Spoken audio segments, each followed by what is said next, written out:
আনন্দময় একটা জীবন উপভোগ করেছেন একটা রাত, আমিও করেছি আপনাদের সঙ্গে। কারণ পুরী ধাম তো সমুদ্র একদম তীরবর্তী, এখানে স্বাস্থ্য সবসময় উদ্ধার করার জন্য মানুষ আসে।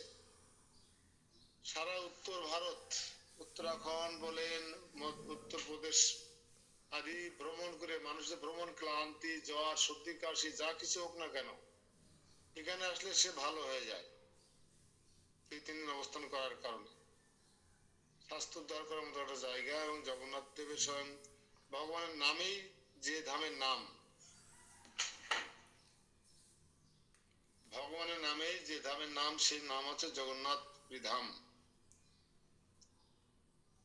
তো কারো কোনো সমস্যা হয়েছে কিনা রাতের বেলায়, বা কোনো আপদ বিপদ বা কোনো সুখ সুবিধা শেয়ার করতে পারেন। অনেকে দেখি নাকে মুখে সর্দি এসে গেছে, সমুদ্রে ঝাঁপিয়েছেন, না বুঝে শুনে নাকের মধ্যে বালি ঠালি চলে গেছে। এখন হাসি দিলে বালি পড়ে, নাক ঝাড়লেও বালি পড়ে, কাশি দিলে বালি পড়ে, কেন? ঢুকে গেছে কায়দার মতন বালি, লাল বালি। অনেকে হয়তো ভাবছেন ভগবান এত বালি, আমি ঘরে করার সঙ্গে দেখে 5 ট্রাক বালি নিতে পারতাম। মানে ফ্রি বালি, হাঁটু সমান বালি, আর বালি সেই মায়ের লাল বালি, সিলেকশন বালি। টাকার কমে রাখার রকম মনে হতে পারে। হ্যাঁ, যদি এখানে কেউ বসবাস করতে চান, এই পুরীবাসী কখনো আজ পর্যন্ত ঝড় তুফান জলোচ্ছ্বাসে ক্ষতিগ্রস্ত হয়েছে এমন শোনা যায়নি। বিশ্বের উপরে ঝড় তুফান যায়, যেতেই পারে। যেমন সেই রাজ্যে, সেই জেলায়, সেই থানায়, সেই ইউনিয়নে, সেই গ্রামে, সেই পাড়ায়, সেই পরিবারে যদি কুলাঙ্গার, কুলোটা, অধার্মিক, নাস্তিক, অত্যাচারী লোকজন এসে যায়, তাহলে তাদের জন্য ওই রাজ্যে ভগবান কিছুটা শাস্তি দিয়ে থাকেন। আপনারা সবাই ব্যাগ ট্যাগ করে রেখে শুধু একটা হালকা একটা ব্যাগ নেবেন। আমরা এখন চলে যাব সকালবেলায় গাম্ভীরাতে সিদ্ধ বকুলে চলে যাব। সিদ্ধ বকুলে গিয়ে ওখানে জপ করব, গাম্ভীরাতে গিয়ে মহাপ্রভুর চরণে প্রার্থনা করব, ওখানে একটু জপ করব। তারপরে সকালে প্রাতরাশ জগন্নাথ মন্দিরে হবে, জগন্নাথ দর্শন করার পরে। হরি বল। পিছনে পড়ে কে? সবসময় পিছনে পড়ে কে? হরি বল। কৃষ্ণপ্রভু কোথায় আছেন?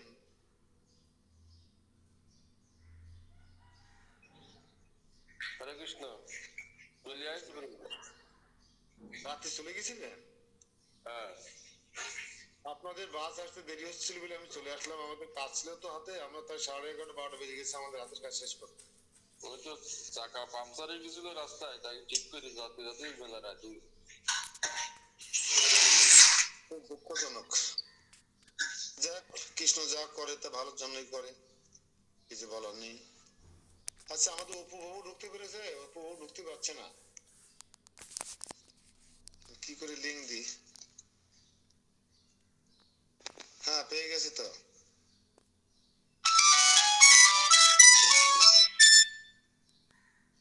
হ্যাঁ, হরে কৃষ্ণ।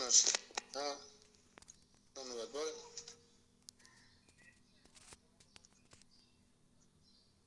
নে থাকেন, পুরী ধামে মন্দিরে বসে থাকেন, আপনার যেতে হবে না। আচ্ছা, ঠিক আছে। সবাই স্বর্গদুয়ারের পাশ দিয়ে কাকাতুয়া রেস্টুরেন্টের পাশ দিয়ে যাবেন। বিশাল বড় কাকাতুয়া আছে, দেখবেন। অনেকে কাকাতুয়া কাকাতুয়া শুনেছেন, কিন্তু কাকাতুয়া পাখি কখনো দেখেছেন? ইয়া বড় সাদা কাকাতুয়া পাখি দেখবেন। ওই রেস্টুরেন্টের নামও কাকাতুয়া। আপনার সামনে বিশাল বড় একটা কাকাতুয়া পাখি আছে খাঁচার ভিতরে। যারা 6টায় ক্লাস, 6টায় বেশি ঢুকছেন, তারা মঙ্গল আরতি কখন করেন?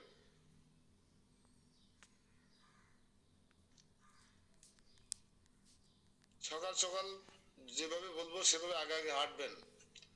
কাকাতুয়া পাখি এখন কাকাতুয়া 1-2 হয়ে গেছে, দেখবেন। স্বর্গদুয়ার পার হয়ে এসে দেখবেন কতগুলো চিতা জ্বলছে এখনো। আর এখন সমুদ্র দেখতে অনেক সুন্দর, সাদা ধবধবে ঢেউ দিচ্ছে, দেখবেন। আপনার থেকে মাত্র 150-200 গজ দূরে শব্দ শুনতে পাবেন। স্বর্গদ্বার থেকে। স্বর্গদ্বার হচ্ছে অনেক উঁচু, সমুদ্র তট থেকে প্রায় 1 তলা উঁচু। তো এই সকালের সমুদ্র ঢেউটা এত সুন্দর দেখায়, সাদা ধবধবে একদম ভদ্রলোক। আর দিনের বেলা যত রোদ হবে তত নীল দেখায়, নীল ব্লু। আর এখন দেখাবে সাদা। তো সমুদ্র ঢেউ এখন আজকে দেখার দরকার নেই। আমরা সকালে সাধন ভোজন করি, জপ তপ করি। তো এখন আমরা কাকাতুয়ার পাশ দিয়ে যেতে যেতে আমরা একটা ভারত সেবা আশ্রমের সাইডে চলেন। যেতে যেতে আমি আগে আছি, সবাই যেন একসঙ্গে আসে। পিছন পড়ে কেন আবার? হ্যাঁ, আমাদের এই প্রত্যাশা মেয়েরা সবসময় পিছনে থাকে। প্রত্যাশা এখন উঠিনি ঘুম দিয়ে মনে হয়, রেখে যাব কিন্তু।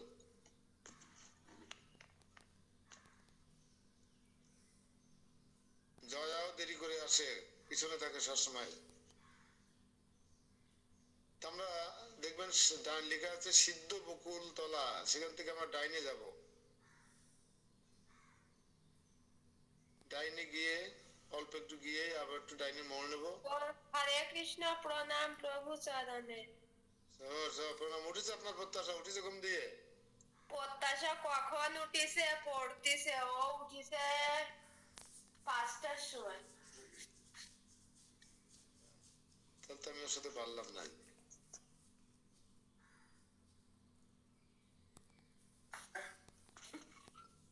যাচ্ছে তো সাথে সাথে হাঁটছে।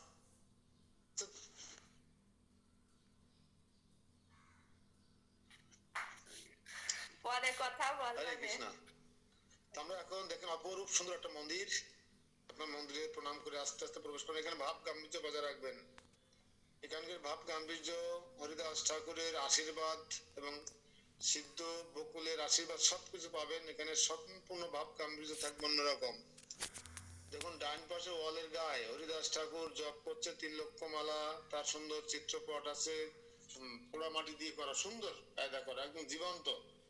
বড় বড় ওয়ালে করে রাখা আছে। তারপরে হরিদাস ঠাকুরের জন্য গোবিন্দ ঘোষ, গোবিন্দ দাস প্রসাদ নিয়ে এসছে, মহাপ্রভুর উচ্ছিষ্ট প্রসাদ। কিন্তু গোবিন্দ ঘোষ পাচ্ছে না, হরিদাস ঠাকুর পাচ্ছে না। কেন?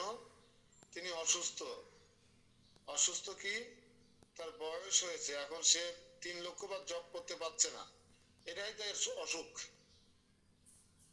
এখান থেকে আমরা কি শিক্ষা নিতে পারি? অমোঘ অচ্যুত প্রভু 3 লক্ষ বার জপ করতে পারছে না হরিদাস ঠাকুর, তাই তিনি অসুস্থ। এখান থেকে আমরা কি শিক্ষা নিতে পারি? তাই তিনি খাওয়া দাওয়া বন্ধ করে দিয়েছেন।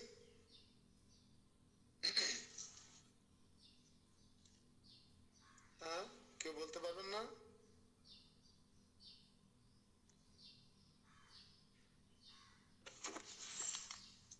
বলেন, এখান থেকে আমরা কি শিক্ষা নিতে পারি? এখন বলেন বলেন বলেন। আমরা যে 16 মালা জপ করি আর শুধু গড়ি দেখি যে কখন 16 মালা শেষ হবে। আর তার মধ্যে কত গল্প, কত কথা, কত নাম কেটে যায়। হ্যাঁ,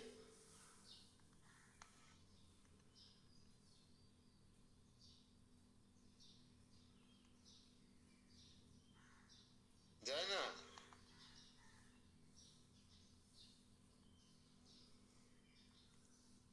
কোন রকম 16 মালা জপ যদি রাত 11টার সময় শেষ হয়, বাবা বাঁচলাম, জপ মডেলে আষাঢ় দিয়ে দিই নাকি? কিন্তু না, নাম আদরের সহিত করতে হবে, নিষ্ঠার সহিত করতে হবে, অপরাধ শূন্য হয়ে করতে হবে, অভিমান শূন্য হয়ে করতে হবে। এবং যদি নির্দিষ্ট সংখ্যার জপ নিষ্ঠার সহিত না হয়, উপবাস করতে হবে হরিদাস ঠাকুরের মতো। তো মহাপ্রভু নিজের উচ্ছিষ্ট থালারা পাঠিয়েছেন। দেখুন, মহাপ্রভু থাকে গাম্ভীরাতে, গাম্ভীরা। আর হরিদাস ঠাকুর থাকে একটা উপবনে।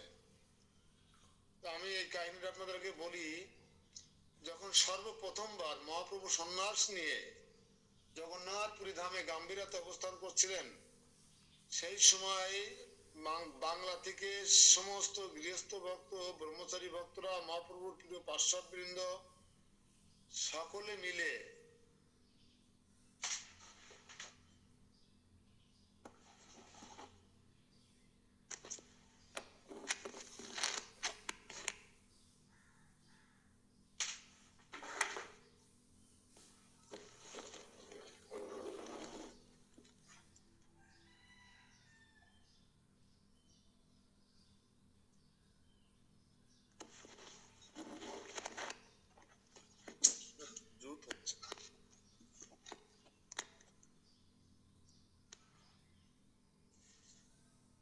সকলে মিলে যখন মহাপ্রভুর কে দর্শন করার উদ্দেশ্য এবং জগন্নাথপুরী ধাম দর্শনের উদ্দেশ্যে বেরিলেন, বেরিয়ে 3 মাস 1 মাস লাগে আসতে হেঁটে হেঁটে।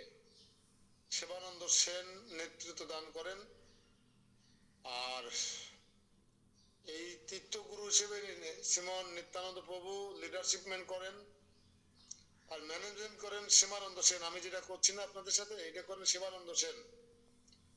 3 পুত্র সঙ্গে নাচে সেন শিবানন্দ জয় জয়, গায় নাই ভাবে? এই সেই শিবানন্দ সেন, যার ভাগ্নের নাম আছে শ্রীকান্ত। নোট করবেন সঙ্গে সঙ্গে যা যা বলবো। শিবানন্দ সেনের কয় পুত্র? 3 পুত্র। যিনি প্রতি বছর বাংলা থেকে যে সমস্ত ভক্তরা, হাজার হাজার ভক্তরা জগন্নাথ মন্দির দর্শন করার জন্য এবং মহাপ্রভুকে দর্শন করবার জন্য আসতেন, তাদেরকে ম্যানেজমেন্ট করতেন, ব্যবস্থাপনা করতেন শিবানন্দ সেন। এবং তীর্থগুরু হিসেবে দায়িত্ব পালন করতেন শ্রীমান নিত্যানন্দ প্রভু। লিখে রাখবেন সব, তীর্থগুরু। আর অভিভাবকত্ব করতেন অধ্যায়িত আচার্য। হাজার হাজার ভক্ত পরিচালনা করতেন। আর আমি 60 জন নিয়ে চলতে পারতেছি না, এখনো কতজন আসেনি, রুমের থেকে বেরোয়নি এখন অনেকজন। তো আসার পরে সবাই পথের কাহিনী, অনেক কাহিনী হয়েছিল, সেটাকে বলবো কিনা ভাবতেছি। আসার সময় কি করতেন, যেখানে রাত্রি যাপন করতেন সেখানে অনেকগুলো ঘর ম্যানেজ করতে হতো, খাওয়ার জায়গা তৈরি করতে হতো, জল পানি অনেক কিছু ব্যবস্থাপনা করতে হতো। তো একবার শিবানন্দ সেন একটা নদী পার হবে, তা ঘাটের রাজার, সেই রাজ্যের রাজার যারা কর্মকর্তা ছিলেন তারা চাইছিলেন পাড়ের টাকা, কত কি যেন বলে ওটাকে। তো শিবানন্দ সেন তাদের চাহিদা অনুযায়ী দিতে পারছিলেন না, সবাই পার হয়ে গেছে, শিবানন্দ সেনকে অ্যারেস্ট করে নিয়ে চলে গেছে। তাকে কারাগারে রাখা হয়েছে। দেখি মহাপ্রভুর দ্বিতীয় কলেবর, নিত্যানন্দ প্রভু খোদায় ছটফট করছে, শিবানন্দ সেন না আসলে খাবার ব্যবস্থাপনা হচ্ছে না। তখন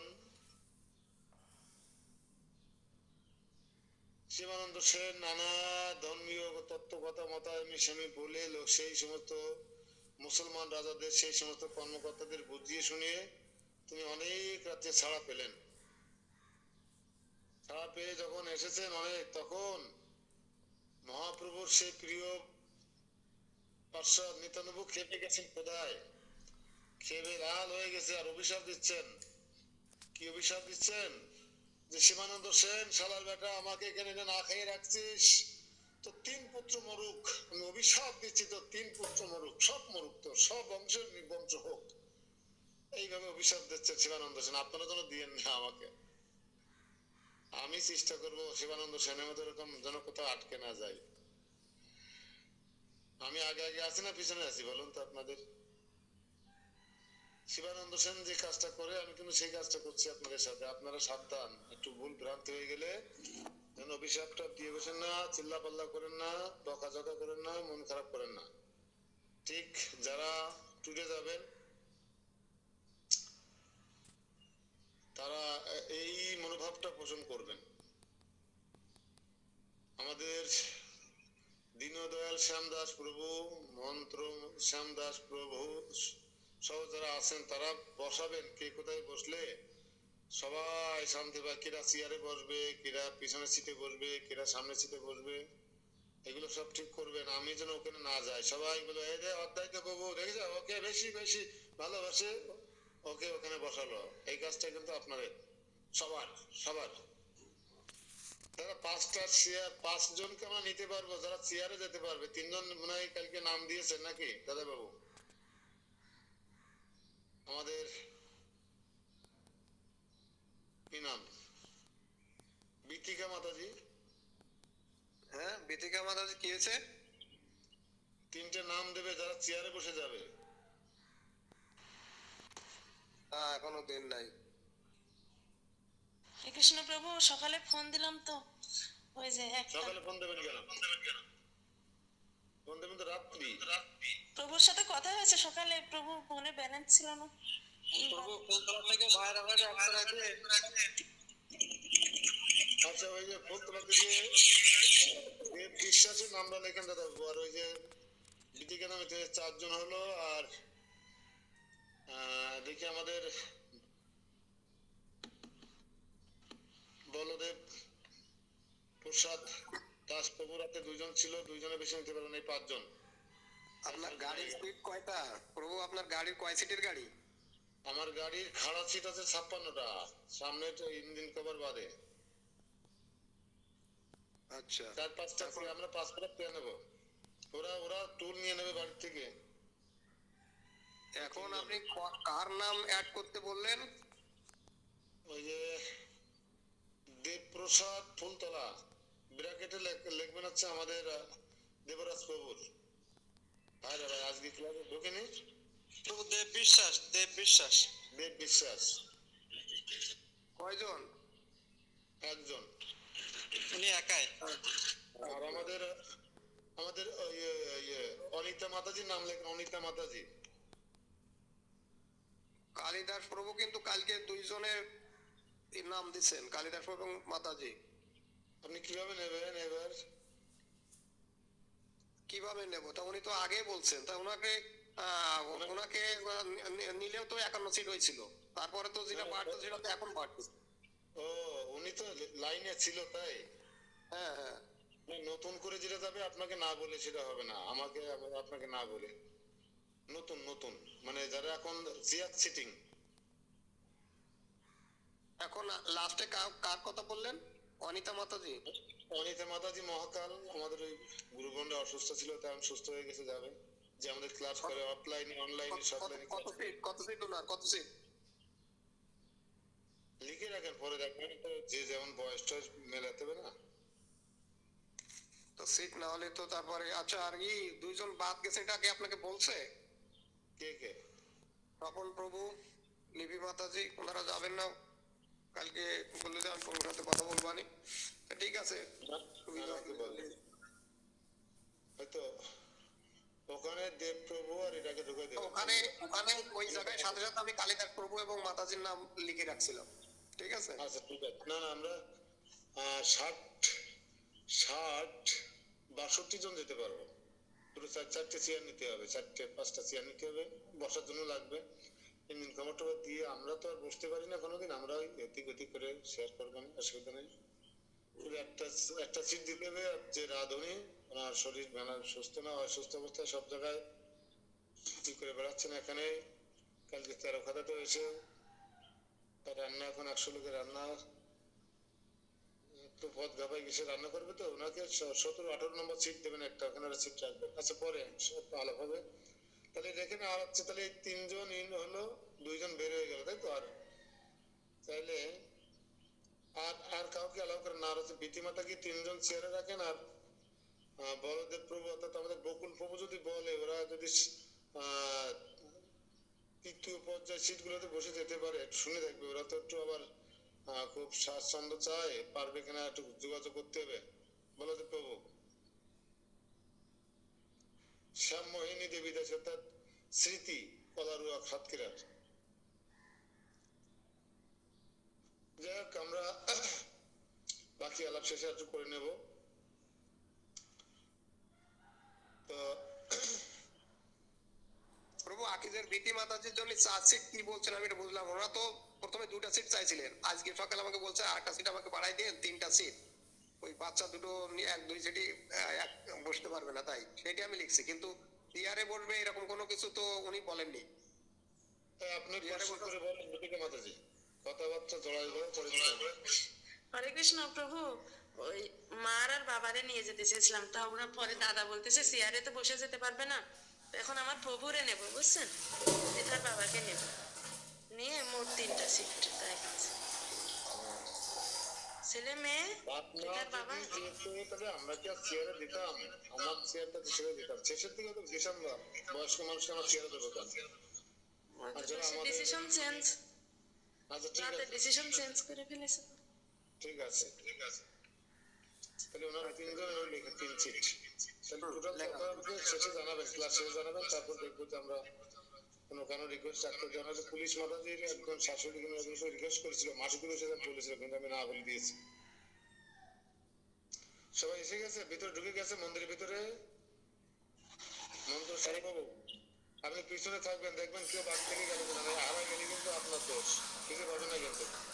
ঠিক আছে, ছোট্ট শর্ত দিয়ে যে আপনি পিছনে থাকবেন, সর্বশেষে যে ব্যক্তি আছে তাকে নিয়ে আপনি ঢুকবেন, আপনি আর কি মনে করবেন পিছনে আর কেউ নেই, পরিচালনার নিয়ম আছে, কিন্তু আগে আমি, আমার কাছে কেউ যাবেন না।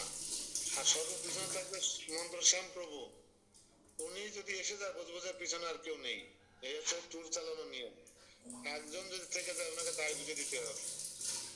ঠিক আছে, শিবানন্দ সেন কারাগার থেকে ছাড়া পেয়ে যখনই ঘাটিয়াদের সাথে মীমাংসা করে নদী পাড়ে পাশে এলেন, দৌড়ে এসে শিবানন্দ সেনের স্ত্রী কান্না করছেন যে তুমি কোথায় ছিলে, দেখো আমার সব শেষ হয়ে গেল। সব কি হয়েছে যে নিত্যানন্দ প্রভু আমাদের অভিশাপ দিয়ে দিয়েছেন, আমার 3 পুত্র মরে যাক, আমার সব বংশ মরে যাক, আমরা সবাই মরে যাই, সে অভিশাপ দিয়েছেন।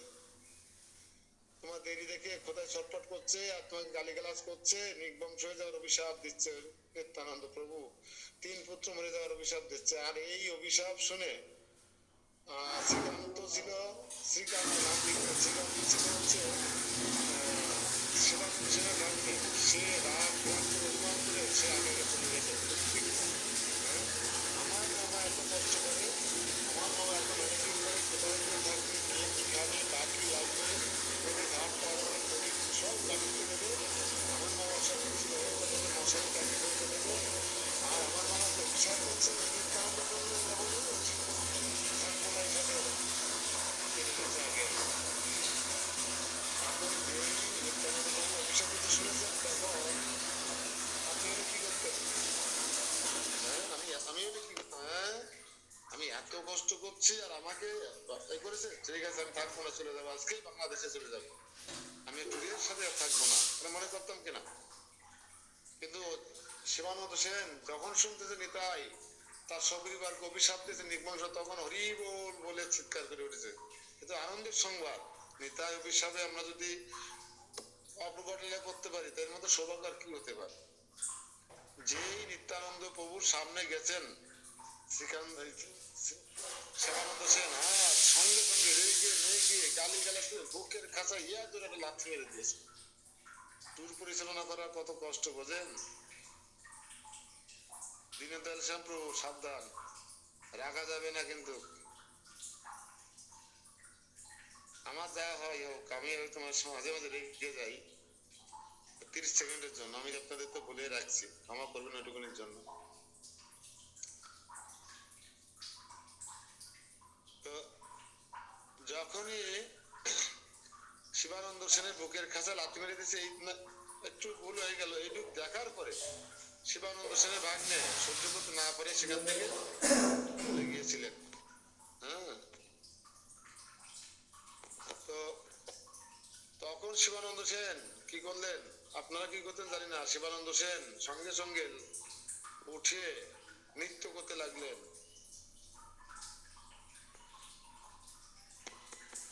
কেন নৃত্য করতে লাগলেন? আজ এতদিন পরে নিতাই আমাকে কৃপা করেছে, এতদিন পরে নিতাই আমাকে কৃপা করেছে, হরি বল, এতদিন পরে নিতাই আমাকে কৃপা করেছে।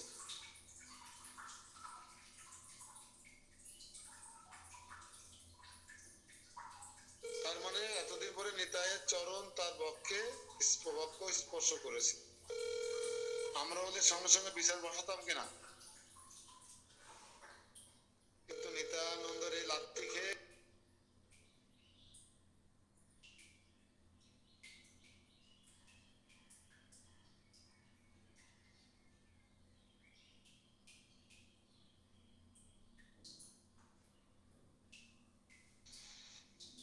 শোনা যায় না তো।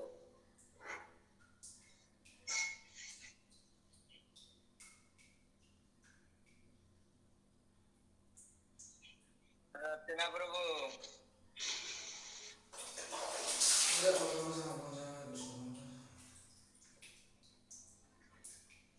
কিছুই শোনা যায় না প্রভু। যাবে যাবে, এখন যাবে, যাচ্ছে। হ্যাঁ, তো এই লীলাটা বলে যাচ্ছে কেন, পথেঘাটের ব্যাপার তো অনেক সময় আমরা এড়িয়ে যেতে পারি। যারা ম্যানেজমেন্ট করবেন বা ভক্ত সেবা করবেন, আপনাদের মনোভাবটা কেমন হওয়া উচিত এখান থেকে একটা নোট নেবেন। লিডিং করবেন যারা জনসাধারণকে, ভক্ত হতে পারে, অভক্ত হতে পারে, সিনিয়র জুনিয়র যেকেউ হতে পারে, কিভাবে লিডিং করবেন, সবাই মন জয় করবেন, সবাইকে নিয়ে চলবেন, এখান থেকে একটা শিক্ষা, সেবানন্দ সেনের ম্যানেজমেন্ট থেকে আমরা একটা শিক্ষা নিতে পারি।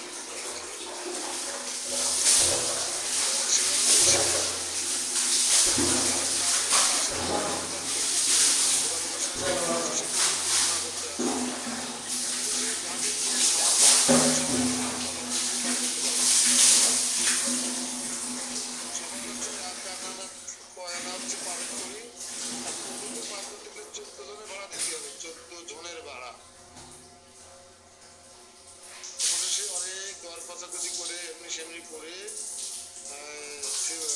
শিবানন্দ সেন পুকুরটাকে পার করলেন। পার করার পরে কিছুক্ষণ পরে কুকুরটাকে আর পাওয়া গেল না। সবাইকে খাওয়া দাওয়া দেওয়ার পরে, প্রসাদ দেওয়ার পরে কুকুরটাকে যখন খেতে দেবেন, তারপরে নিজে আহার করবেন, এবং কুকুরকে না পেয়ে শিবানন্দ সেন পাগলের মতো হয়ে গেলেন। দুইজন ব্যক্তিকে পাওয়া গেল না ট্যুরে, শিবানন্দ সেনের ভাগ্নে শ্রীকান্ত আর সে তার পোষা কুকুরটাকে পাওয়া গেল না। মন খারাপ, সবাই চলে যাচ্ছে, কিন্তু শিবানন্দ সেন যেতে পারছে না, কুকুরকে খোঁজাখুঁজি করছেন। হ্যাঁ, একদিন আগে, এক বেলা আগে শিবানন্দ সেনের ভাগ্নে পৌঁছে গেলেন। পুরীতে গিয়ে মহাপ্রভুকে গিয়ে দর্শন করলেন, তার চরণে পড়লেন, এবং বাংলা থেকে যে হাজার হাজার ভক্ত মহাপ্রভুকে দর্শন করতে এবং জগন্নাথকে দর্শন করতে আসছেন, এই সংবাদটা তাকে দিলেন। একটু পরেই কুকুরটা পৌঁছে গেল। চিন্তা করতে পেরেছেন? কুকুরটা পৌঁছে গেল একটু পরেই।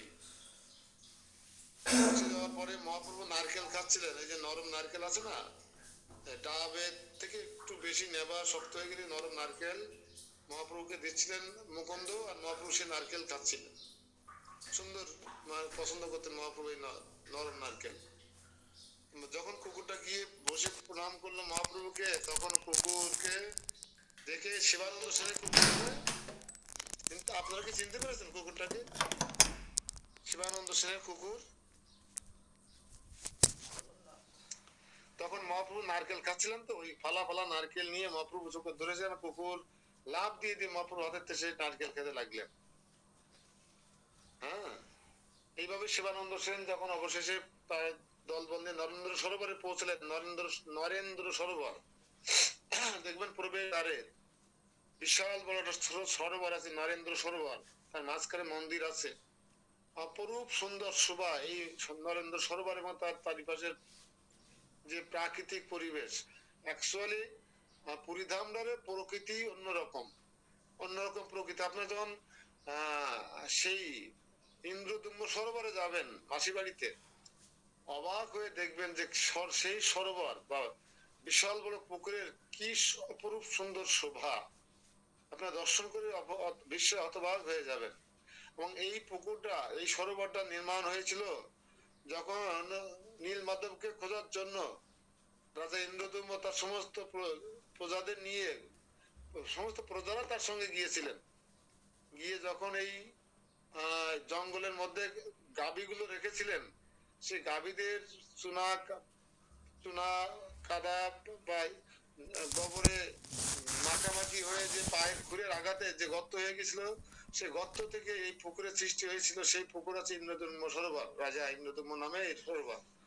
হাজার হাজার বছর আগে সেই পুকুর সরোবর, যা অপরূপ সুন্দর ভাবে দর্শনের মতন অপেক্ষা করে আছে। নরেন্দ্র সরোবরে সবাই একে একে স্নানে নেমে গেল।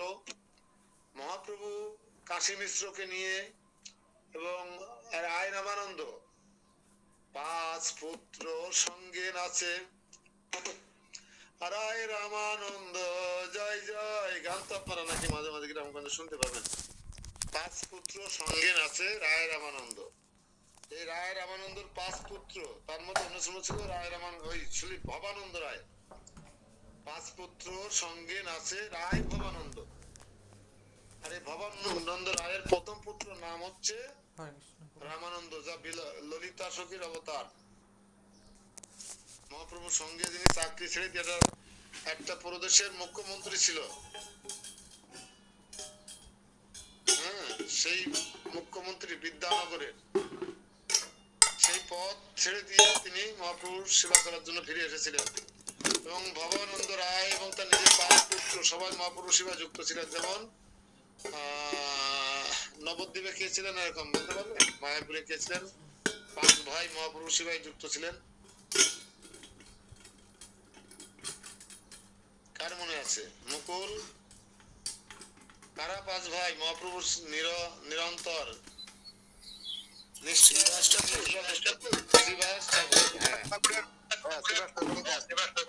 শ্রীবাস ঠাকুরের 5 ভাই। ঠিক একইভাবে ভবানন্দ রায়ের 5 ছেলে সেবা করেন। এইসব অনেক লীলা আসবে, পরে আমরা আলোচনা করব। 7টা হ্যাঁ এই কাশী মিশ্র, রায় রামানন্দ, মুকুন্দ,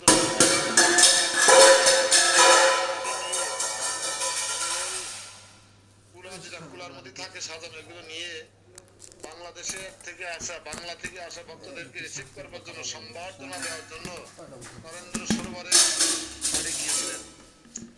এবং সেখানে রাজা তার রাজপ্রাসাদ থেকে দেখছিলেন। পরবর্তীকালে তিনি কাশী মিশ্রকে কাছে ডেকে নিয়েছিলেন। তৎকালীন পুরীর রাজা কে ছিল? পুরীর রাজা কে বলতে পারে? মহাপ্রভুর সমসাময়িক সময় পুরী ধামের রাজা কে ছিলেন? এখনো রাজপ্রথা বর্তমান আছে। রাজা প্রতাপরুদ্র। লিখে রাখবেন, নোট করবেন সঙ্গে সঙ্গে, আপনারা যারা নতুন শুনছেন পুরী ধামের এই মহিমা, তাহলে আপনারা আপনাদের পরিবার, আত্মীয়স্বজন, বন্ধু বান্ধবের সাথে পরে শেয়ার করতে পারবেন।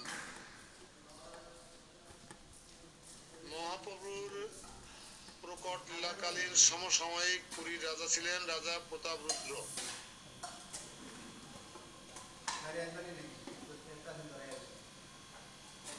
তার আগে রাজা ছিলেন রাজা পুরুষোত্তম।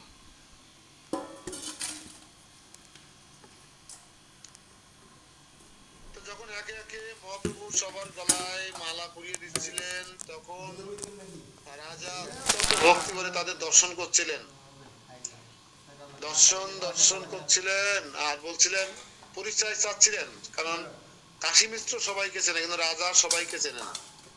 কাশী মিশ্র কেন সবাইকে চেনে? কালিদাস বাবু বলুন তো। কালিদাস প্রভু, কাশী মিশ্র বাংলা থেকে আসা সকল ভক্তকে কেন চেনেন? কিভাবে চেনেন? কাশী মিশ্র না, গোপীনাথ আচার্য, সার্বভৌম ভট্টাচার্যের শালা, জামাই। শালা শালা শালা শালা। না না, রাজা প্রতাপরুদ্রর পাশে দাঁড়িয়ে সবাইকে পরিচয় করে দিচ্ছিলেন কে? ওই তো ওই গোপীনাথ আচার্য। আমার ভুল হয়ে থাকতে পারে। তখন মহাপ্রভুকে তাকে জিজ্ঞেস করাচ্ছি, এই এখন তাকে মহাপ্রভু মালা পড়াচ্ছে, ইনি কে? তখন বলছে, ইনি সেই অবধূত মহাপ্রভু দ্বিতীয় কলেবার শ্রীমান নিত্যানন্দ প্রভু। আর শুনেই রাজা প্রতাপরুদ্র আনন্দে নেচে উঠেছেন। নিত্যানন্দ বলে তো আমাদের মনও নেচে ওঠে। দেখবেন, গুরু মহারাজকে কেউ যদি আনন্দ দিতে চান, শুধু গুরু মহারাজের পাশে গিয়ে বলবেন গৌরাঙ্গ নিত্যানন্দ, আর গুরু মহারাজ খুঁজবে কে কে কে, তখন হাত উঁচু করে দেবে গুরু মহারাজ। শুধু গুরু মহারাজের আশেপাশে গিয়ে বলতে হবে গৌরাঙ্গ নিত্যানন্দ, আর কিছু বলা লাগবে না। তো রাজা প্রতাপরুদ্র খুবই খুশি হলেন যখন শুনলেন শ্রীমান নিত্যানন্দ মহাপ্রভু দ্বিতীয় কলেবার এসেছেন। এখন ওই যে সাদা সাদা দাড়ি ছাড়ি, উনি কে? এখন কাকে মালা পরাচ্ছেন? কালিদাস বাবু বলেন তো, এখন কাকে পরাবেন মালা?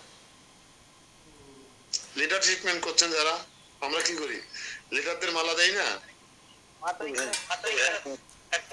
এখন অদ্বৈত ঠাকুরকে মালা পরানো হচ্ছে। হরি বল। তখন বলছেন যে উনি হচ্ছে অদ্বৈত আচার্য, ওনারও 5 পুত্র। উনি হচ্ছে সদাশিব মহারাজ। মহাবিষ্ণুর অবতার, এই জন্য তার নাম অদ্বৈত দেব বুঝিয়ে দিচ্ছেন, প্রণাম করছেন রাধামশাই। তাই তো আচার্য এসেছেন। এবার কাকে মালা পরাচ্ছেন? এবার কাকে মালা পরাচ্ছেন? এবার মালা পরানো হচ্ছে পুণ্ডরীক বিদ্যানিধিকে, পুণ্ডরীক বিদ্যানিধি। হ্যাঁ, রাধারানীর পিতৃদেব ছিলেন আগের লীলায়। প্রণাম করছে রাধা সবাইকে এইভাবে একে একে।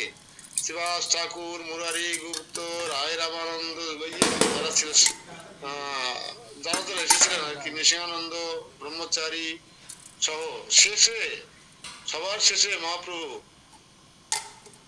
যাকে আলিঙ্গন করলেন সেই ব্যক্তিকে যে দূরে দাঁড়িয়েছিল,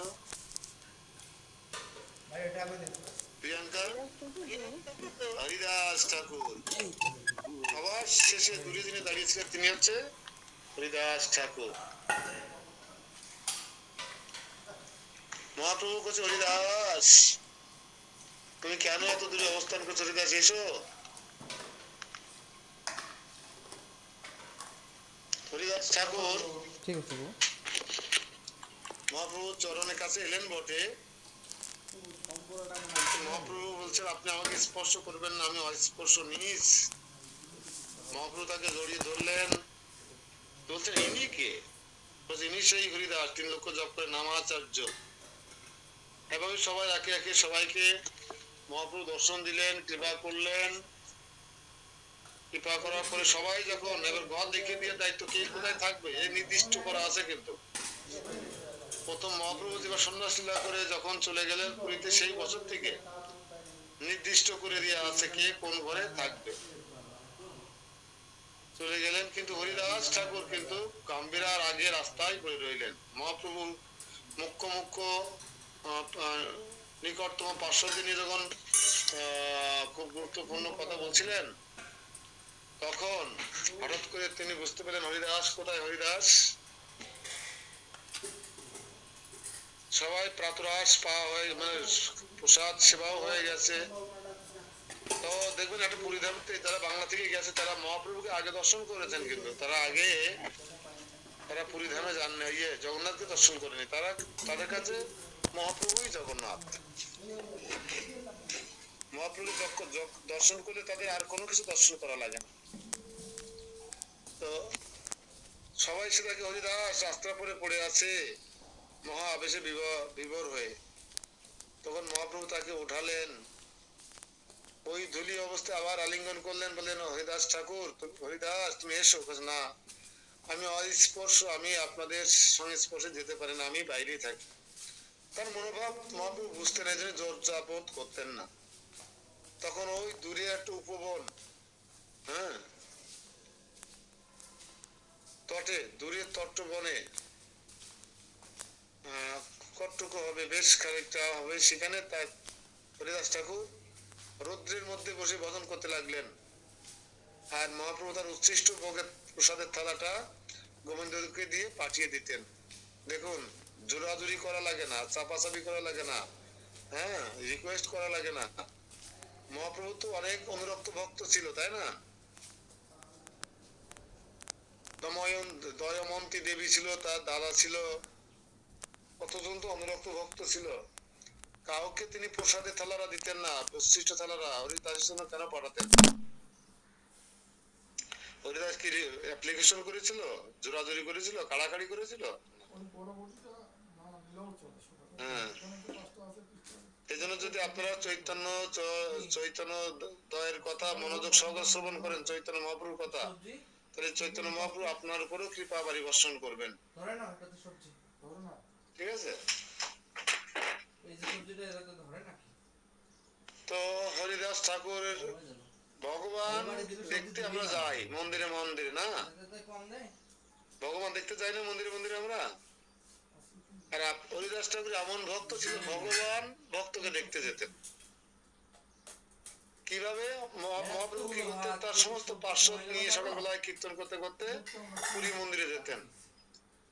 হরিদাস ঠাকুর কিন্তু পুরী মন্দিরের ভিতরে কখনো যাইতেন না, তখন নিষেধ ছিল, কেউ যেতে পারবে না। কিন্তু উনি যে বৈষ্ণব ছিলেন, উনি চাইলে যেতে পারতেন, মহাপ্রভু নিয়ে যেতে পারতেন, কিন্তু হরিদাস ঠাকুর নিজে থেকে যাননি।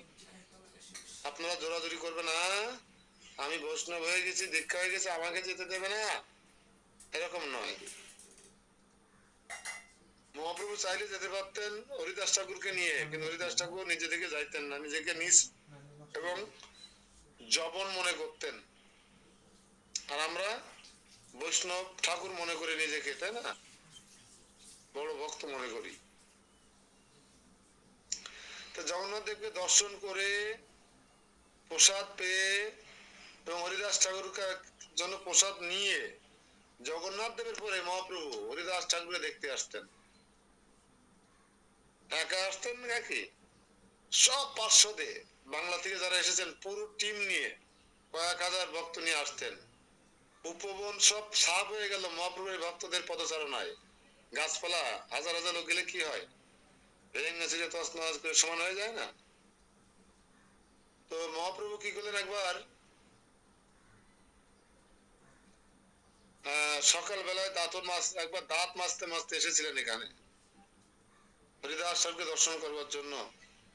এসে দেখে হরিদাস ঠাকুর যেখানে থাকে ফাঁকা জায়গা, দিনের বেলায় প্রচন্ড রোদ আর রাতের বেলায় ঠান্ডা শিশির কুয়াশা বৃষ্টি পড়ে, সে দাঁতনটা সেখানে পুঁতিয়ে দিয়েছিলেন মহাপ্রভু। দেখবেন আপনাদের পাশে যে গাছটা দেখেছেন, একদম মাটির সাথে বড় বড় ডাল এরকম লতায় গেছে, কি অপরূপ সুবাস। এই বকুল গাছের সিদ্ধ, তা না দেখলে বোঝা যাবে না। আপনারা এখন উপলব্ধি করতে পারেন যে সিদ্ধ বকুল কাকে বলে। মানে ডালপালা এরকম নীতি নীতি বুক সমান উপর দিয়ে এরম এরম করে চলে গেছে, ওই পর্যন্ত চলে গেছে। আপনি আলিঙ্গন করুন, মাথা ঠেকান, দেখবেন সারা গাছের গায়ে সুতো রশি বাঁধা, ইট বা এটা ওটা বাঁধা, সবাই ভাড়া ঠাঙা রেখে গেছে। কেন? সিদ্ধি লাভ করার জন্য, আমার জন্য একটা কন্যা সন্তান হয়, আমার জন্য একটা ভালো স্বামী হয়, আমার জন্য একটা ভালো স্ত্রী হয়, আমার স্বামীর জন্য প্রমোশন পায়, আমার জন্য একটা ভালো বাড়ি হয়, আমার জন্য একটা মেয়ে সন্তান হয়, আমরা যেন সুখী থাকতে পারি। এই নানা রকম ভাড়া বান্ধি রেখে যায় এখানে সবাই। আর ভক্তরা আলিঙ্গন করে কানে কানে বলে আছে সিদ্ধ বকুলের, আমি যেন হরিদাস ঠাকুরের মতো জপ করে সিদ্ধি লাভ করতে পারি। হরি বল। ভক্তরা কি করে, যেন জপ করতে পারি, ভালো ভালো ভক্ত হতে পারি, কৃষ্ণ প্রেম লাভ করতে পারি, গৌরাঙ্গ প্রেম লাভ করতে পারি। এই যে ভক্তদের মনোবাসনা। এইভাবে হরিদাস ঠাকুরকে ভগবান দেখতে যেতেন এবং সেই যে বকুলের ডাল দিয়ে ভগবান দাঁত মাজতেছিলেন, যে ডাল দিয়ে, সেই ডালে যখন পুঁতি দিয়েছেন সঙ্গে সঙ্গে সেখানে একটা গাছ হয়ে গেছে, বকুল গাছ। সেই গাছ এখন নেই, মোটা গাছটা অপ্রকাটিলা করেছেন, কিন্তু তার পাশ দিয়ে একটা কি বলে শাখা উঠেছিল নিচ থেকে, সেই শাখা এখন মহিমীয় রূপ ধারণ করেছেন।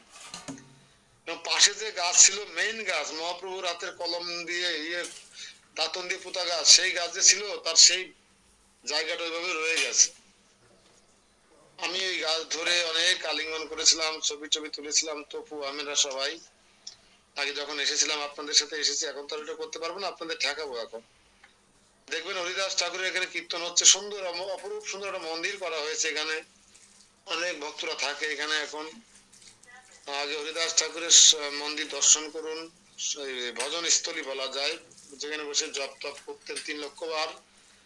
এবং ওই দেয়ালের গায়ে আপনারা তো দেখতে দেখতে আসছিলেন, দেখবেন হরিদাস ঠাকুর অসুস্থ হয়ে গেছে, সে খেতে চাচ্ছে না, মহাপ্রভু এসেছেন তার সম্পূর্ণ পার্শ্বদ বিন্দুদের নিয়ে। আসার পরে হরিদাস ঠাকুরকে কোলে করে নিয়ে মহারাজ মাঝখানে রেখে মহাপ্রভুর সংকীর্তন করছেন। হরিদাস ঠাকুর মহাপ্রভু চরণ বক্ষে ধারণ করে তাকে দর্শন করতে করতে দেহত্যাগ করছেন। মহাপ্রভু সে গোপনে নৃত্য করতে করতে সমুদ্র তরে গেছেন। সব এখানে সুন্দর করে ফুটিয়ে তোলা হয়েছে, অপরূপ সুন্দর ভাবে ফুটিয়ে তোলা হয়েছে। আপনার সুন্দর করে দর্শন করবেন, ছবি তুলবেন, দরকার হলে আমার গ্যালারি গোছলের ছবি পাওয়াও যেতে পারে। এবার দেখবেন মহাপ্রভু কিভাবে বালুকা বেলায়, মানে বালির ভিতরে হরিদাস ঠাকুরকে কিভাবে সমাধিস্থ করছেন। করার পরে মহাপ্রভু কিভাবে এই জগন্নাথ মন্দিরের যে আনন্দ বাজারে গিয়ে ভিক্ষা করছেন, প্রসাদ ভিক্ষা করছেন। আপনারা শুনে হতবাক হয়ে যাবেন যে ভক্তরা তার আরেকজন ভক্তের অন্ত্যেষ্টি ক্রিয়া করবার জন্য নানাভাবে প্রচেষ্টা করে থাকেন। আর হরিদাস ঠাকুর এমন একজন ভক্ত ছিল যে হরিদাস ঠাকুর নিজে ভগবান গৌরসুন্দর নিজে হরিদাস ঠাকুরকে কৃতকর্ম করেছিলেন, শ্রাদ্ধ আদি বৈষ্ণব সেবা নিজেই দিয়েছিলেন, কারো কাছ থেকে টাকা পয়সা নেননি, ভিক্ষা করে করেছিলেন। তো প্রসাদ ম্যানেজ করেছিলেন, আনন্দবাজার থেকে ভিক্ষা করেছিলেন, প্রসাদ ভিক্ষা করেছিলেন। আপনারা জানেন আনন্দ বাজারে শত শত প্রসাদের দোকান, অন্ন, ডাল, সবজি, পুষ্পান্ন, মিষ্টান্ন, সাদা অন্ন, খিচুড়ি অন্ন, নানা রকম প্রসাদ সেখানে মহাপ্রভুকে সবাই সেইভাবে ভিক্ষা দিয়েছিলেন। মহাপ্রভু সেই ভিক্ষালব্য জগন্নাথ প্রসাদ নিয়ে এসে এখানে হরিদাস ঠাকুরের কোন অন্ত্যেষ্টি ক্রিয়া নেই ওনার মতন ভক্তের। তো এই লীলাটা পরে বলবো, কিভাবে নিত্য পালন করতে হয় হরিদাস ঠাকুরের কাছে শিখতে হয় ওটা পরে বলবো। এখনো বলা যায় যেহেতু হরিদাস ঠাকুরের সমাধি স্থলে আমরা এসেছি, ভজন স্থলিতে এসেছি সিদ্ধ বকুল তলায়। তো হরিদাস ঠাকুর জন্য মহাপ্রভুর সমস্ত প্রসাদ নিয়েছে। মহাপ্রভু অনেক পার্ষদ ছিলেন যারা নিজেরাই সার্ভিস করতে পারতেন, মহাপ্রভু কাকেই সার্ভিস করতে দেননি, সবাইকে বসিয়ে দিয়েছিলেন। মহাপ্রভু একা নিজে হাতে হরিদাস ঠাকুরকে নির্জন বা স্মরণ উৎসব উপলক্ষে তিনি সবাইকে একা হাতে আখণ্ড প্রসাদ পাইয়েছিলেন, এবং প্রসাদ পাওয়ার পরে অনেকে উঠতে পারছিলেন না, মহাপ্রভু নিজে হাতে সেই প্রসাদ সার্ভিস করেছিলেন। আপনারা যারা মনে করেন যে আমি লিডার, আমি বাসে সবাইকে বসিয়ে দিয়েছি, আমি এইটি মেনটেন্স করেছি, আমি কেন সার্ভিস করতে যাব? ঠিক আছে তো চেতনা, মহাপ্রভু চেতনা আমাদের চেতনার মধ্যে পার্থক্য এরকম, আমি কেন সবজি বানাতে যাব? হ্যাঁ, আমরা এই চেতনা থেকে বেরিয়ে আসতে হবে কিন্তু, ঠিক আছে?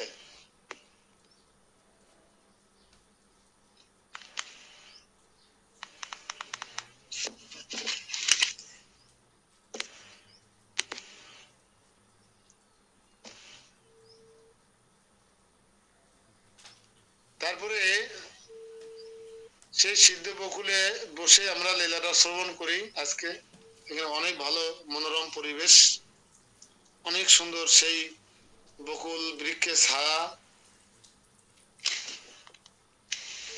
সব মিলিয়ে এখানে হরিদাস ঠাকুর কিভাবে দেহত্যাগ করেছিলেন, অপ্রকার লীলা করেছিলেন, আমরা কিছুটা আভাস পেয়ে গেছি। যারা নতুন ভক্ত তারাও মনোযোগ সহকারে শ্রবণ করবেন যে হরিদাস ঠাকুর ছিলেন মহাপ্রভু থেকে অনেক বয়সে বড়। কারণ কি, এই হরিদাস ঠাকুর হচ্ছে ব্রহ্মার অবতার।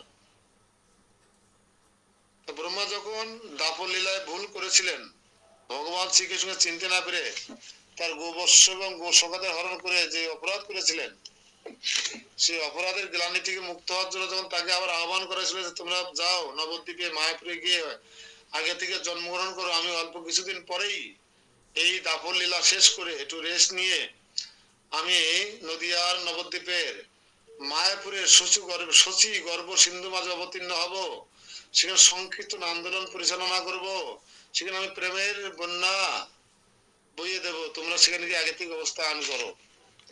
এই খবর জানতে পেরে ব্রহ্মা বললেন আমি আর ভুল করব না, আমাকে এই ব্রহ্মার পদ দেওয়ার কারণে আমি এই লীলা আমি আমার প্রভুকে চিনতে পারিনি। তাই আমি প্রভুকে চিনতে না পেরে তাকে অনেক তার বিরুদ্ধে চ্যালেঞ্জ নিয়েছি, তার বিরুদ্ধে অনেক অ্যাকশন নিয়েছি। তাই আমি এবার আর এই ভুল করব না, এবার গিয়ে আমি নিচু কুলে জন্ম নেব, আমি নিচু বংশে জন্ম নেব, যাতে আমি কোনো পদ পদবী পূজা প্রতিষ্ঠা লাভ আমাকে স্পর্শ করতে না পারে, সেখানে গিয়ে যেন আমি শ্রী হরিকে আমি ভুলে না যাই, সেই চেষ্টা করে যাব।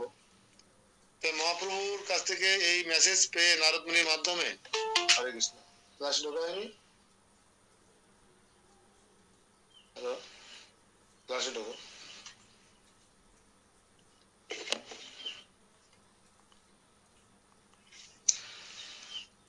এই মেসেজ পাওয়ার পরে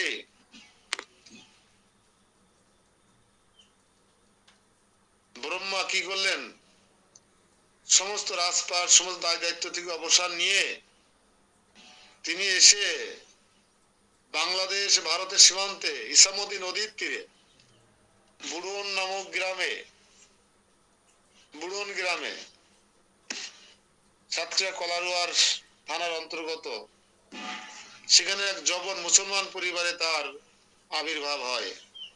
জন্মের পর থেকেই তিনি হরিনাম করতে থাকেন, অন্যরকম জীবনযাপন করতে থাকেন।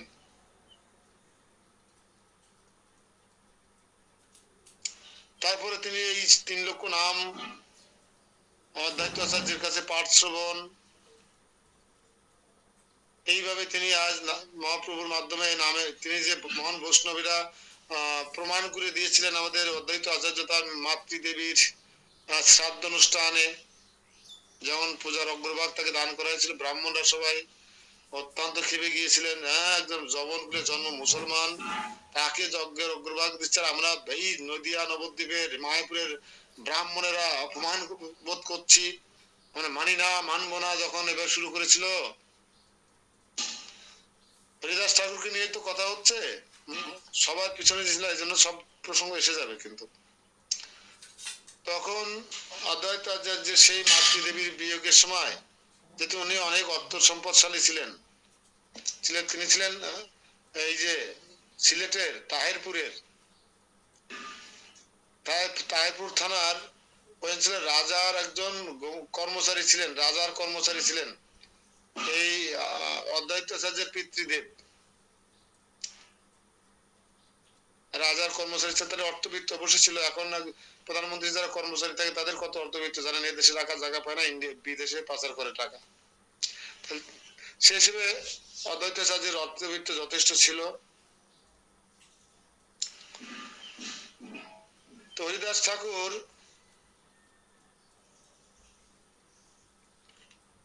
কোথায় যেন বলছিলাম, এইভাবে বয়সে অনেক বড় ছিলেন, যে কারণে তিনি বয় বৃদ্ধ হয়ে গিয়েছিলেন, আর 3 লক্ষ জপ করতে পারতেন না। তো অদ্বৈত আচার্য বাড়িতে ছিলাম আমরা, যে তার মাতৃদেবীর শ্রাদ্ধের সময় অনেক হাজার হাজার ভক্তের আয়োজন, তখন সমাজ প্রথা ছিল, সমাজের একজন প্রধানকে যোগ্য সম্মান করতে হতো। কিন্তু সেই পূজার অগ্রভাগ পুণ্যপাত্ররা তিনি হরিদাস ঠাকুরের হাতে দিলে বিশাল রিয়াকশন হয়েছিল ব্রাহ্মণ সমাজে। তখন ব্রাহ্মণ্যবাদ অত্যন্ত প্রবল ছিল।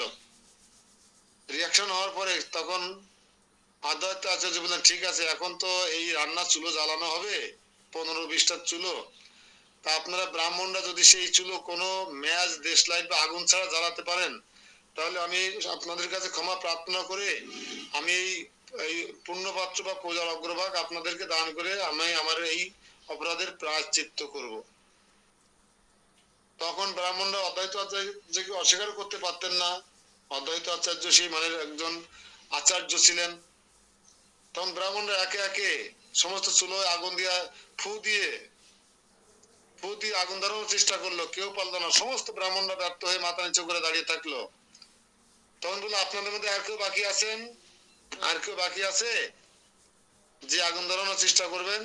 কেউ হাত তুলছেন না, তাহলে বুঝে নিলাম যে আপনাদের দ্বারা হচ্ছে না। তখন হরিদাস ঠাকুর কাঁপতে কাঁপতে 2 হাত জোড়ো করে কাঁপতে কাঁপতে বলুন, আচার্য মশাই বলুন, তুমি চুলো প্রজ্বলন করো।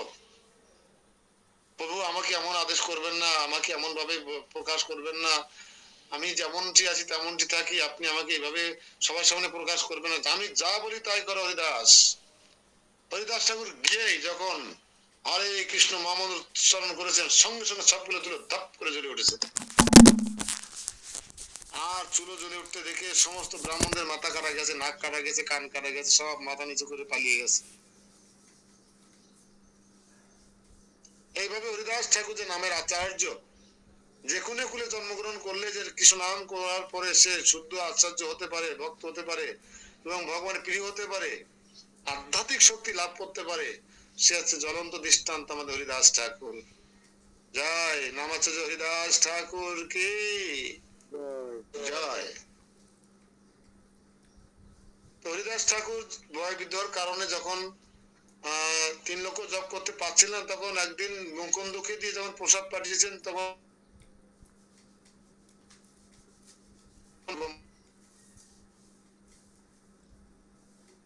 বর্ণনা করতে পারবো না, খেতে পারবো না। যদি ফেরত দেয় মহাপ্রভু দেওয়া প্রসাদ, তাহলে একটা অন্নের দানা ওই থালা থেকে, উচ্ছিষ্ট থালা থেকে মহাপ্রভুর একটা অন্নের দানা তিনি মুখে দিয়েছিলেন, আর বাকি প্রসাদ ফেরত দিয়েছিলেন। তখন প্রসাদ ফেরত দেওয়ার হেতু যখন মহাপ্রভুকে অবগত করালেন মুকুন্দ দাস, তখন মহাপ্রভু তার সমস্ত সংকীর্তন দলবল নিয়ে বুঝতে পারলেন যে আর হরিদাস ঠাকুর বেশিক্ষণ আমাদের মাঝে থাকবেন না, তিনি অপ্রকট লীলা করবেন।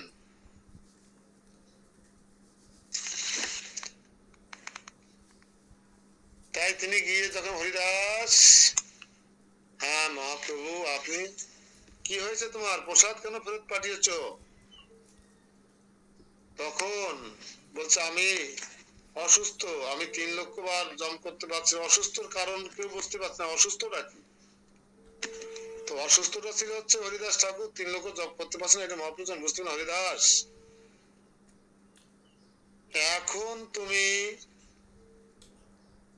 এখন তুমি সিদ্ধি লাভ করে গেছো, নামের আচার্য, তোমার নামে আমি খুশি হয়ে গেছি, এখন তোমাকে নতুন করে আর কৃষ্ণ নাম জপ করতে হবে না, তোমাকে সংখ্যা নাম পূরণ করতে হবে না, তুমি যা করবে তাই হবে। বলছে না মহাপ্রভু, আমি আর এই জগতে থাকবো না, আমি বুঝতে পেরে গেছি আপনি অল্প কিছুদিন পরে অপ্রকট লীলা করবেন, আর আপনি বেঁচে থাকতে আপনি অপ্রকট লীলা করবেন, এটা হতে পারে না, আমি সহ্য করতে পারবো না, বাঁচতে পারবো না, তাই আপনার আগে আমি যেতে চাই। কারণ ইতিমধ্যে হরিদাস ঠাকুর বুঝতে পেরে গিয়েছিলেন যে মহাপ্রভু অল্প কিছুদিন পরে তার লীলা সংবরণ করবেন আর এই জগতে থাকবেন না। তাই তিনি, তার ইচ্ছা ছিল মহাপ্রভু চলে যাবে আর আমি থাকবো এই বুড়ো শরীর নিয়ে, এটা হতে পারে না, আমি সহ্য করতে পারবো না।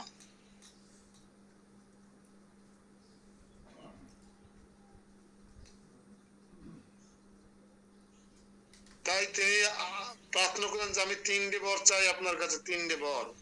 মহাপ্রভুকে বললেন প্রথম বর হচ্ছে আমি এখন আপনার আগে অপ্রকট লীলা করতে চাই, 1। 2 হচ্ছে আপনি আপনাকে দর্শন করতে করতে আর আপনার চরণ বুকে রেখে আমি তোমার নাম করতে করতে এই দেহ ত্যাগ করতে চাই। হরি বল, যে ভক্তি যেমনটি আছে, যে যত নাম প্রপদন্তে, যে যত নাম প্রপদন্তে, যে যেমন ভাবে আমার কাছে প্রার্থনা করবে আমি তাকে সেইভাবে পুরস্কৃত করব। তখন হরিদাস ঠাকুরকে ঘিরে সমস্ত ভক্তরা কীর্তন করতে লাগলেন, কীর্তন করতে লাগলেন, কীর্তন করতে লাগলেন। হঠাৎ করে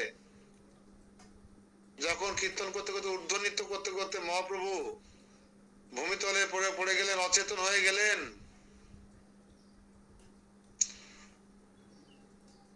তখন হরিদাস ঠাকুর, আপনারা প্রশ্ন করতে পারেন যে নৃত্য করছে তার বা ঘুরে ঘুরে কীর্তন করছে তার চরণ কি করে বুকে রাখা যায়, অনেকে প্রশ্ন করে। বিষয়টা এরকম না। তা মহাপ্রভু যখন কৃষ্ণ নাম করতে করতে আবেশে তিনি পড়ে গেছিলেন, তার চেতনা অশ্বসাত্তি বিকার হয়েছিল, তখন তিনি শুয়ে পড়েছিলেন, তখন সেই চরণ 2খানা হরিদাস ঠাকুর তার বক্ষে ধারণ করেছিলেন এবং তার মুখমণ্ডল দর্শন করতে করতে শ্রীকৃষ্ণ চৈতন্য, শ্রীকৃষ্ণ চৈতন্য, হরে কৃষ্ণ মহামন্ত্র বলেননি কিন্তু শ্রীকৃষ্ণ চৈতন্য, শ্রীকৃষ্ণ চৈতন্য বলতে বলতে তিনি দেহ ত্যাগ করেছিলেন। হরি বল, জয় নামাচার্য হরিদাস ঠাকুরকে মহানির্জানকে।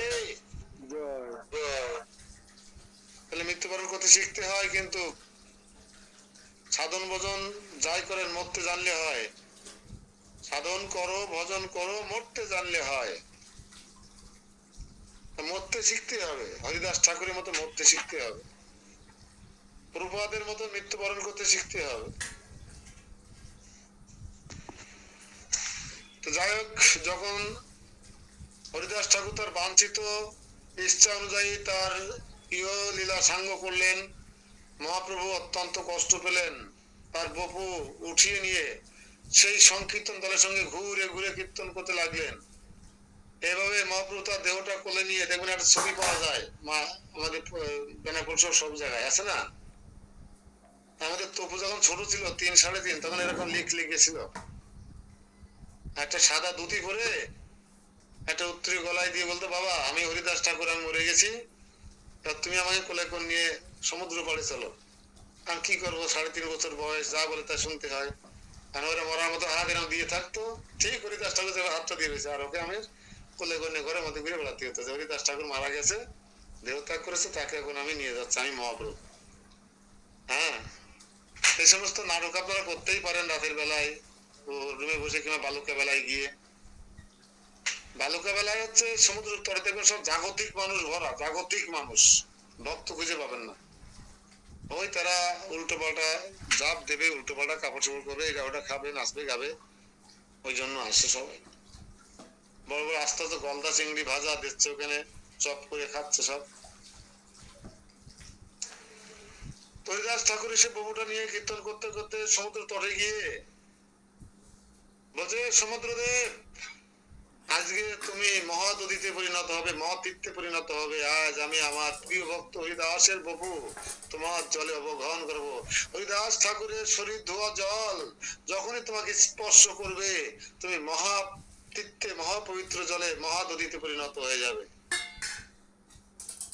হরিদাস ঠাকুরকে উত্তম রূপে স্নান আদি করিয়ে, নতুন বস্ত্র আদি পরিয়ে, সমস্ত তিলক আদি ধারণ করিয়ে মহাপ্রভু বালক নিজে হাতে এরকম করে খুঁজে সবাইকে নিয়ে সমাধি দিয়েছিলেন নিজে হাতে।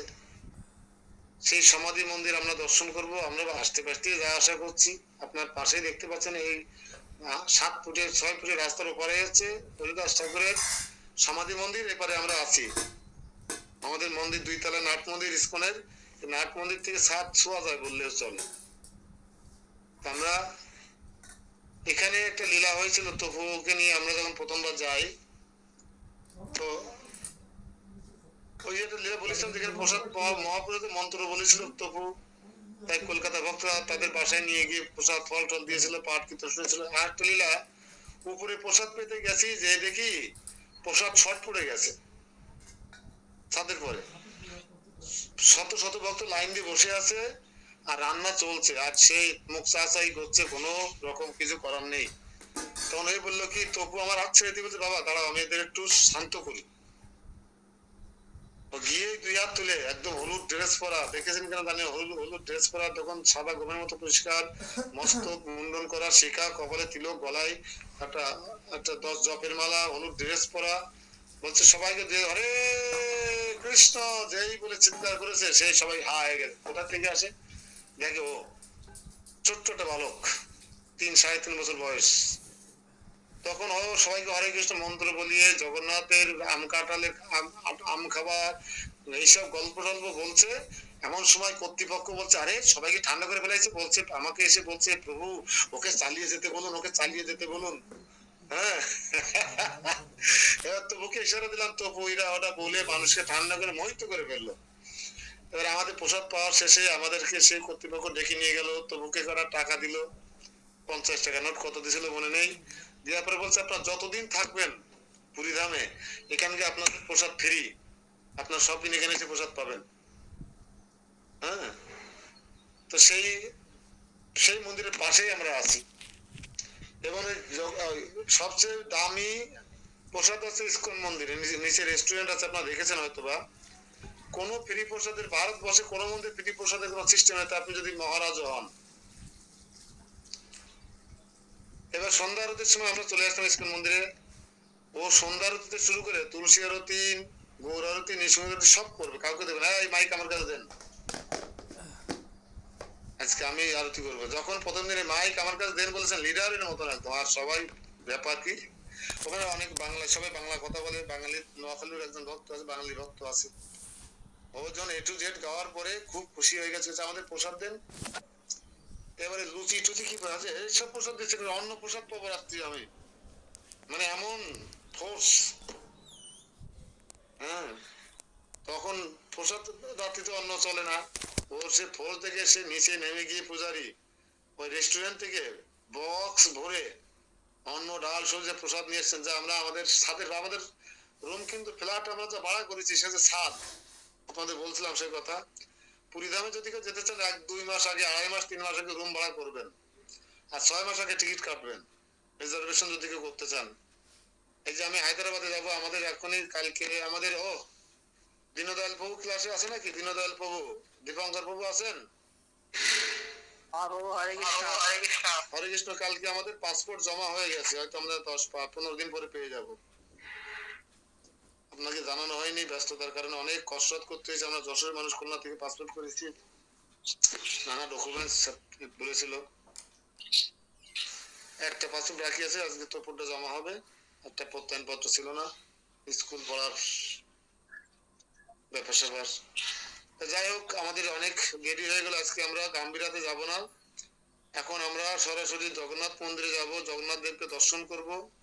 আজকে ব্যাগ ট্যাগ নিতে নিষেধ করেছিলাম, কেউ নেবেন না, ব্যাগ মোবাইল নেবেন না, যেহেতু সেখানে ছবি তোলা যায় না, বানরের ভয় আছে, নানা জায়গায় অনেক উৎপীড়ন আছে। কেউ ব্যাগ মোবাইল সাথে রাখবেন না, এরা নিরিবিলি শুধু চপের মালারা নিয়ে আমার মতো থাকবেন। দেখছেন আমার কাছে কিছু নেই, সবসময় বড় ব্যাগ থাকে আমার কাছে, 3টে মোবাইল থাকে আমার কাছে। আছে কিছু আমার কাছে? কিছু নেই। ঠিক আপনারা এভাবে আসবেন, নিরিবিলি থাকবেন। আমরা গাম্ভীরাতে আজকে যাব না, আমাদের উপরে আজকে এখানে পাঠ কীর্তন শিব আছে। আমরা সাধন প্রভুদের বাড়ি, সাধন শাহ প্রভুদের বাড়ির একটা বাড়ি পরে আছে। প্রভু রাত 11:30-12 থেকে খোঁজ নিচ্ছিলেন, যখন আমরা ঘুমাতে যাবো সেই সময়। প্রভু একটু আসেন এক পাক, এখন ক্লাস শেষ করে আমাদের তো হাতে কাজ সারবো, তারপর দেখা করে যাব। তো এই হচ্ছে মহাপ্রভু পার্শ্বদ হরিদাস ঠাকুর। হরে কৃষ্ণ। প্রভু বাসায় কয়টার দিকে আর একটু আগে তো সেবা, তারপর তো বাসা। আপনি পারলে একটু জপতি চলে আসেন এখন এক পাক। এখানে কোনো কিছু ঠিক নেই, সবকিছু ম্যানেজ করে নিতে হবে। হাড়ি কড়াই, তারপর হচ্ছে তো আপনার চুলো টুলো সব এরা যা বোঝে সেভাবে জোগাড় করেছে। তো কিন্তু আমাদের বুঝ আর এদের বুঝতে আর একটা রকম না। আমাদের এখানে সবাই পরিস্থিতি দিয়ে দেবে, সবাই, অসুবিধা নেই।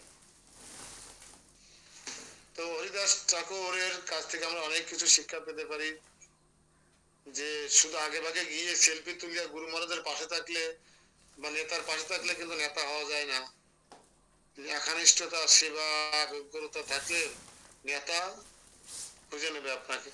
মহাপ্রভু যখন খুঁজে নিয়েছিলেন, তাকে উচ্ছিষ্ট প্রসাদ দিয়েছিলেন। মৃত্যুবরণ কিভাবে করতে হয় আমরা হরিদাস ঠাকুরের কাছ থেকে শিখলাম, যেমনটা মৃত্যু যেন আমাদেরও হয়। ঠিক আছে, তারপরে আমরা জগন্নাথ দেবকে দর্শন করে ওখান থেকে প্রসাদ পাবো আনন্দবাজারে গিয়ে, পেয়ে আমরা সমুদ্রে তটে যাব, গিয়ে ওখানে স্নান আদি করে আজকে আবার আমরা আমাদের রুমে ঢুকে যাব। আমরা এই আমাদের পারমাত্রিক ট্যুরটা পার করতে না পারলে আমরা পরিক্রমা আমাদের একটু দেরি হয়ে যাবে অবশ্য। আর যদি এরকম ধরে ধরে শুনতে চান তাহলে তো দেরি হবেই। ঠিক আছে। আচ্ছা, হরিনাথ থেকে কেউ পরিক্রমা, এই যে আমরা তীরে টুরতে যাচ্ছি, তীর্থে বছরে একবার যাই, আপনারা কি গতবার এসে গিয়েছিলেন আমাদের সাথে? বেনাপোল গিয়েছিলেন বিপুল বাবু? গতবার বোধখানে গিয়েছিলেন? এরা কি খেতুড়ি দামে গিয়েছিলেন?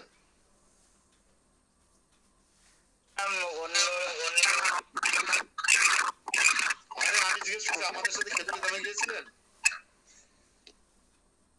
তাই বলেন, আর এবার যাচ্ছেন না, এই কারণটা বলবেন একটু আমাকে। তারপরে আপনি অনিচ্ছা বা অরুচির কারণটা একটু বলেন তো আমাদের। প্রথম থেকে আছেন আমাদের সাথে, আপনাদের অরুচি কেন হরিনাথ থেকে কেউ যেতে যাচ্ছেন?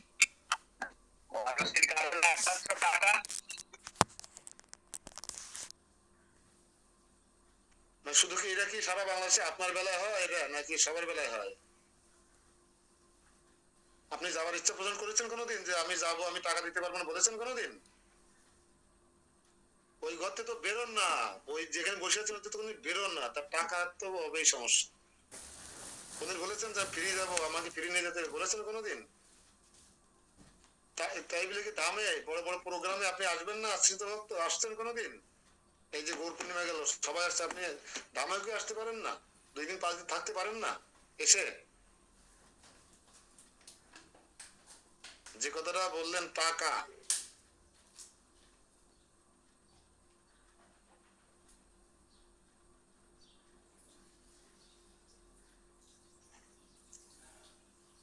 একটু নড়াচড়া করতে শেখেন, এখনো সময় আছে।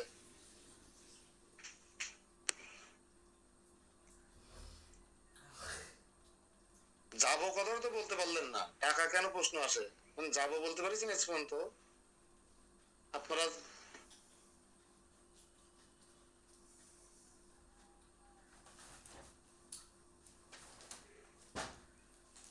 ঠিক আছে, আজকে আমরা সমুদ্র স্নান শেষে সবাই রুমে ফিরে আসবো। দুপুরে আমরা আবার পুরী ধামের জগন্নাথ দেবকে দিনে 3 বার দর্শন হবে। সকালে দুপুরে তিনবারই যদি প্রসাদ পেতে যেতে হচ্ছে আমাদের, তিনবার দর্শন হবে। আর একবার আমরা চেষ্টা করব দুপুরে প্রসাদ পাওয়ার পরে আমরা 4টে আর ধামে ফিরে আসবো না এসে, যেহেতু প্রসাদের টাইম টেবিল নেই, দূরবাসলি ঘন্টা হবে এরকম তো নেই, যখন যাবেন তখন প্রসাদ। আমরা ভালো ঘুম টুম দিয়ে রেস্ট নিয়ে আমরা 2-3টে পরে যাব। প্রসাদ পেয়ে 4টের সময় যে পতাকা উত্তোলন হয় পুরী মন্দিরের চূড়াতে, এই পতাকা উত্তোলন দর্শন করব। এইভাবে 3বার আমরা দর্শন করবো। পুরী মন্দিরের ভিতরে অনেক লীলা আছে, সেই লীলা আমরা পরে শুনবো। ধারাবাহিকভাবে আমাদের বেশ কয়েকদিন লেগে যাবে পুরী ধাম পরিক্রমা করতে। এভাবে তো আলোচনা করে পরিক্রমা সরাসরি হয় না, আর আমি যেভাবে বলছি এভাবে আলোচনা হবে না কোনোদিন, এত আলোচনা হয় না, হবে সমুদ্র তটে বসে। ঠিক আছে, এখানে আজকে বিশ্রাম রাখছি। আর ট্যুর সম্পর্কে সর্বশেষ আপডেটটা বলুন আমাদের দাদাবাবু।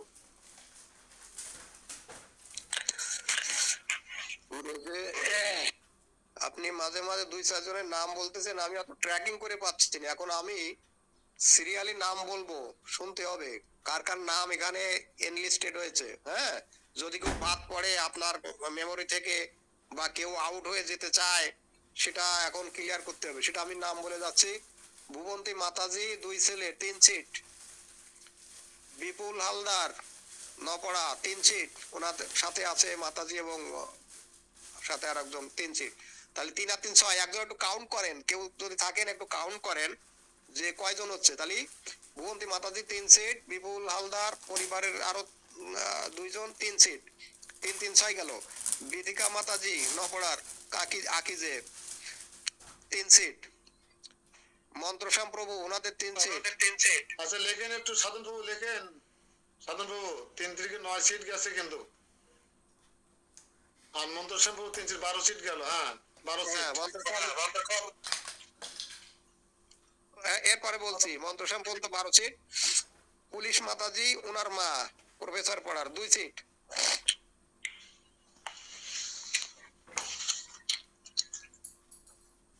সাধন বাবু লিখছেন? হ্যাঁ প্রভু। আচ্ছা, তাহলে কত হলো আপনার? 14? 14 হয়েছে। আচ্ছা, পরে যোগ করে নে। রেখা সরকার, উৎপল ঢালি, শতদ্রু রায় সুন্দরী 3 সিট। 14 আর 3 17। জবা বিশ্বাস রাজাপুরের 1 সিট। নাম লিখছি না প্রভু, শুধু সংখ্যা না, লিখছি। নাম লিখতে হবে না, আপনি সংখ্যাটা শুধু লেখেন। জবা বিশ্বাস 1 সিট, ঠিক আছে? হ্যাঁ 1 সিট। 18। তারপরে গান্ধারী মাতাজি, মিনু মাতাজি, আরোহী উপমা, এটা সব মিলে 3 সিট গাবুগালির। 21। সুকান্ত মন্ডল 1 সিট। সুকান্ত মন্ডল বাড়ি কোথায় ওনার জানি না। সুকান্ত মন্ডল প্রভু বাড়ি কোথায় প্রভু বলতে পারবেন? আচ্ছা, যাই ওখানে হয়তো দূরে আছেন। হরে কৃষ্ণ মহাদান আমাদের রামসরার হরে কৃষ্ণ প্রভু 1 সিট। বিপ্লব প্রভু অর্থাৎ ব্রজানন্দ শ্রীকৃষ্ণ দাস মাতাজি ছেলে মেয়ে দিয়ে 4 সিট। হয়েছে? লেখা হচ্ছে?